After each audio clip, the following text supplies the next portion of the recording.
Industrial-grade chemical reaction temperature control system (TCU) is a special device for precise temperature control in the synthesis process of pharmaceutical and chemical industries, to meet the temperature control of batch reactors or the heating and cooling, constant temperature, distillation, crystallization and other processes of continuous processes control.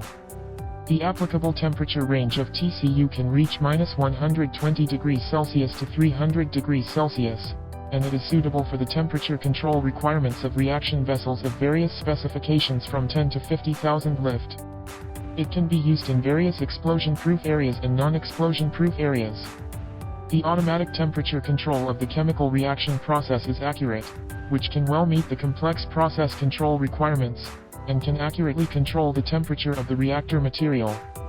At present, our TCU system has been widely used in the production workshops of some domestic synthetic pharmaceutical companies, and also supports the customization of DCS integrated temperature control system.